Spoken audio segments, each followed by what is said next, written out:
네, 퀀타 아이디어 시간입니다. 앞서 예고를 해드린 것처럼 우리 증시가 디커플링이 해소되기 위해서는 어떤 것들을 갖춰야 하는지 예상되는 시나리오들 정리를 해보겠습니다.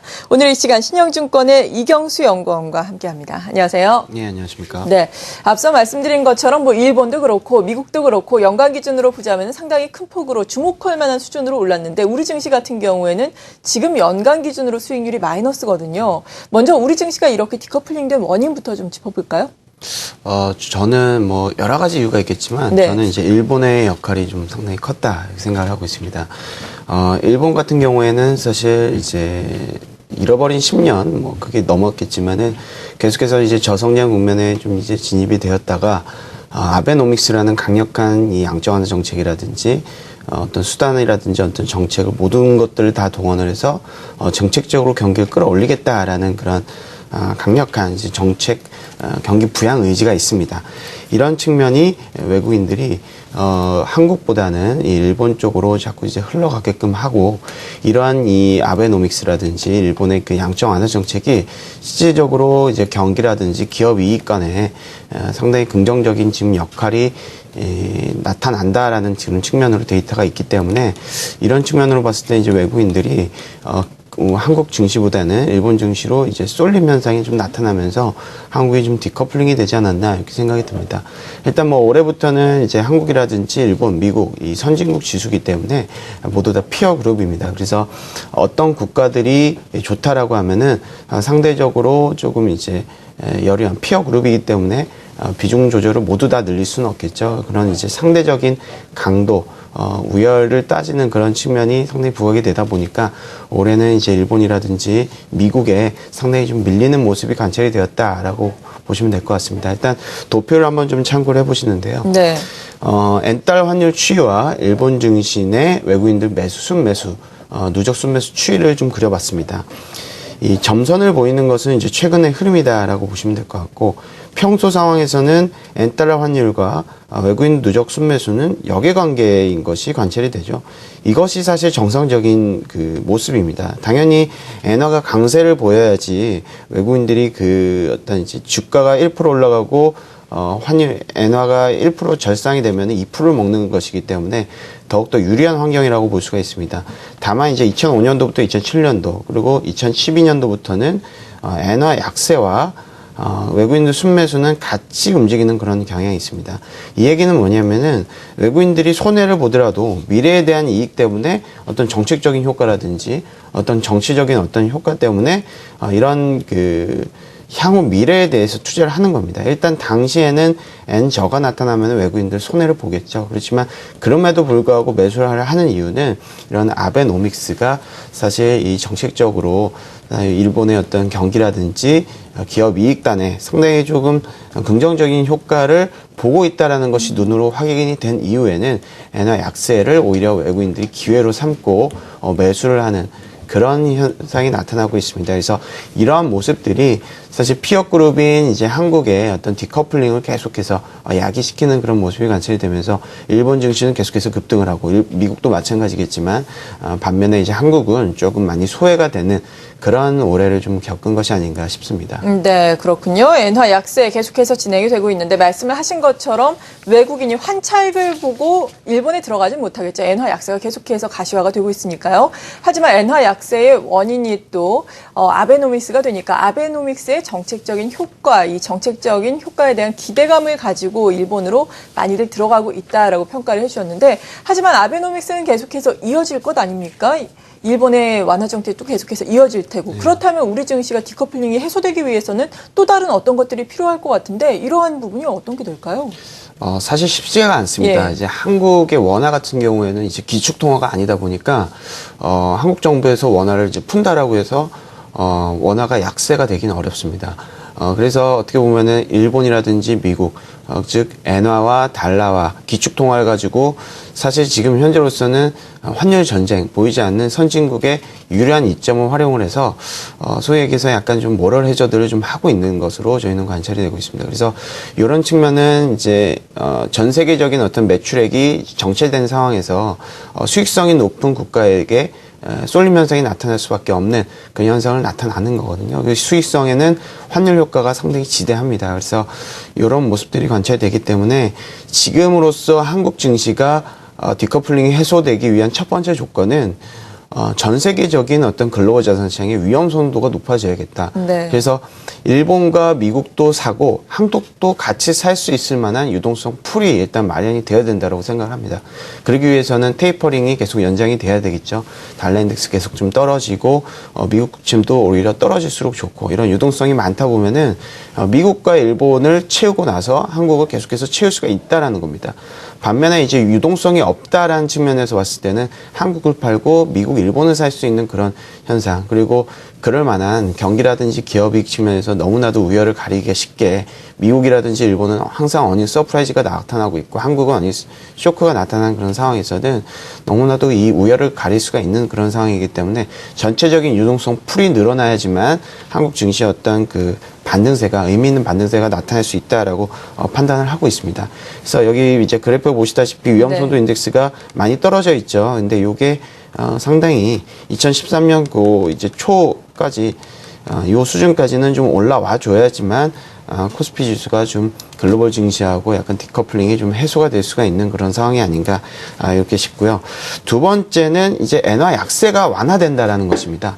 엔화 약세가 지금 현재로서는 외국인들이 오히려 단기적인 손실에도 불구하고 중장기적인 어떤 기대감으로 계속 들어갈 수 있는 부분이기 때문에 이런 정책적인 효과가 좀 줄어들어야 된다라고 생각을 하고 있습니다.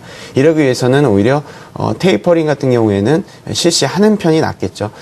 그래서 일단은 이 엔화 자체가 약세가 완화된다라고 하면은 사실 현재로서는 이제 기존에 워낙 강세는 계속해서 나타나고 있고 외국인들은 계속해서 지금 들어오지 못하고 있는 상황이 있거든요. 도표를 좀 보시면 더 편할 것 같은데요. 원달러 환율과 외국인 누적 순매수 대금 같은 경우에는 사실 이것도 역으로 관찰이 되는 것이 맞는데 최근 같은 경우에는 워낙 강세가 나타나더라도 외국인들이 사지 않는 모습이 관찰이 되었어요. 그러니까 2013년도 중순 이후하고는 약간 다른 모습이죠. 원화 강세는 계속해서 나타나서 외국인들이 샀지만 지금은 사지 않은 그런 모습. 그래서 이것은 결국은 엔화에 대한 어떤 기대감, 그 외국인들이 일본의 증시를 선호를 한 측면에서 편애하는 그런 측면에서 한국 증시가 좀 외면을 받는 상황이기 때문에 엔화가 조금 약세가 완화된다라면은 이런 워낙 강세 측면에서 외국인들이 어떤 재차 기존에 이제 2003년 올해 이제 중순 이후에서 나타나는 그런 상황처럼 외국인들이 다시 들어올 수가 있지 않겠느냐 이렇게 생각이 들고 네. 마지막은 이제 국내 기업이익이 글로벌 대비해서 개선이 되어야 됩니다. 근데 요 세 번째 시나리오는 사실 이렇게 쉽지가 않아 보입니다. 지금 전반적인 Q가 아까도 말씀드렸다시피 매출액이 증가하지 않는 상황에서는 파이 싸움이거든요. 결국 OP만신이 어디가 좋은지, 즉 영업이익률이 어디가 좋은 지역이 어디인지가 지금 현재로서는 기업이익 측면에서 상당히 좀 우위를 가질 수 있는 그런 상황입니다. 그렇지만 한국 같은 경우에는 아까도 말씀드렸다시피 기축통화가 아니다 보니까 일본과 미국에 계속해서 밀릴 수밖에 없는 그런 상황이거든요. 일본과 미국이 계속 양적 완화 정책을 하겠다라고 하면 한국과 중국 같은 경우에는 계속해서 수익성이 축소가 되는 그런 현상이 나타납니다. 그래서 이런 이 테이퍼링이 오히려 나타나고 금융시장이 한번 출렁거려서 원달 환율이 급등을 하게 된다라면은 사실 단기적인 금융시장의 충격은 있겠지만은 펀더멘탈 측면에서 국내 기업이 개선이 되면서 중장기적인 측면에서는 한국이 글로벌 시장의 어떤 기업 이익이라든지 주가 측면에서도 따라잡을 수는 있겠다라고 생각을 하고 있습니다. 금융위기 직후의 모습이라고 생각하시면 될 것 같은데요. 일단은 원달 환율이 왜 이렇게 중요하냐라고 보시면은 이제 도표를 보시면은 한국의 기업이익과 원달러 환율을 좀 추이를 좀 그려놨습니다. 이게 뭐냐면은 어닝 서프라이즈율은 이제 막대 그래프인데요. 네. 연초에 대한 어떤 컨센서스와 실제치의 어떤 괴리를 나타내는 겁니다. 사실 최근 같은 경우에는 연초에 대한 컨센서스가 계속해서 하향 조정이 되면서 기대치에 못 미치는 기업이익이 항상 나타났었거든요. 올해도 이제 3분기까지 집계를 해보면 한 19%, 작년에는 49%, 재작년 43%까지 예상치 어닝 쇼크가 나왔습니다. 소위 얘기해서. 이런 것들은 이제 원달러 환율하고 상당히 연동성이 큽니다. 원달러 환율이 높을수록 어닝 서프라이즈가 나타날 가능성이 높고 낮을수록 어닝 쇼크가 나타날 가능성이 크다라고 한다라면은 일단은 원달러 환율이 이제 반등이 되어야지만 국내 기업이 좋을 수밖에 없다. 왜냐하면은 지금 어느덧 자동차라든지 반도체 관련 업종군들의 이제 코스피 시가총액 비중이 50%가 넘었거든요. 그렇다면은 원달러 환율이 개선 없이는 글로벌 이익 대비해서 사실 한국의 기업 이익이 개선되기는 사실 어렵다라고 생각을 하고 있습니다. 그래서 지금은 이렇게 뭐 세 번째 시나리오까지 이제 세 가지를 말씀을 드렸는데 그래도 지금 현재로서는 가장 그 한국 주가 측면에서 디커플링 해소가 되기 위해서는 첫 번째 시나리오인 위험 선호가 부각이 되면서 일본도 사고 한국도 같이 사실 수 있을 만한 풀이 관찰이 되면은 네. 현재로서는 좀 가장 현실적인 방안으로서 좋을 수가 있겠다. 이렇게 생각을 하고 있습니다. 네, 그렇군요. 소외되고 있는 우리 증시가 좀 키를 맞춰가기 위해서는 어떤 것들이 필요한지 자세하게 알려주셨는데 일단 세 가지 시나리오를 설명을 해주셨습니다. 이런 가운데 첫 번째 위험자산 선호 현상이 올라가면서 미국과 일본에도 돈이 가고 더불어서 우리나라에도 좀 유동성 효과가 나타날 수 있는 것이 그나마 지금 상황에서는 실현 가능하다라고 말씀해 주셨는데 앞서서도 설명을 해주셨듯이 마지막 세 번째 부분은 참 지금으로서는 실현이 좀 길어 보이잖아요. 실현 가능한 시간이. 그렇다면 언제쯤 이 말씀해 주신 세 가지 이 시나리오가 적절하게 조화롭게 좀 나타나는 시점이 될까요? 일단은 가장 중요한 것은 일본과 미국이 지금 환율 전쟁을 하고 있는데 이 환율 전쟁을 없어져야 됩니다. 환율 전쟁이 멈추게 되면은 사실 한국의 원화가 자연적으로 펀더멘털과 동행하면서 점진적으로 강세가 나타날 수 있겠죠.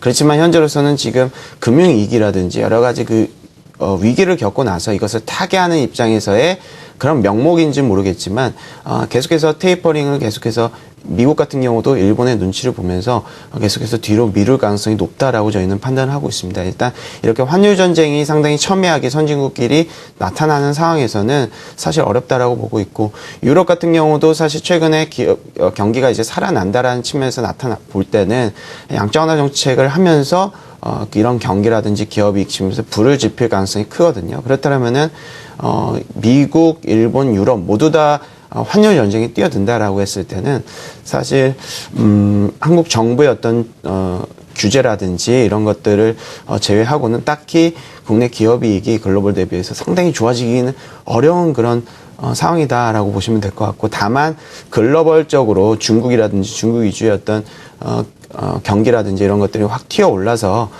글로벌도 좋고 한국도 좋으면은 좋겠지만은 이런 가능성은 이렇게 크지 않다라고 보고요. 일단 저희는 피해 효과 즉 환율 측면에서의 어떤 그 해결책이 좀 나타나야지만 국내 기업 이익 개선의 가장 핵심적인 촉매제가 될 수가 있다. 이렇게 생각을 하고 있습니다. 네, 그러니까 강하게 오를 수 있는 최상의 시나리오를 지금 단기적으로는 예상하기는 쉽지는 어려운 국면이지만 그래도 앞서 말씀하신 것처럼 좀 유동성이 계속해서 확대가 되면서 위험자산 선호 현상이 나타나서 그나마 우리 증시가 조금 올라주기를 바라면서 이 시간 마무리를 짓겠습니다. 신영증권의 이경수 연구원과 함께했습니다. 감사합니다. 네.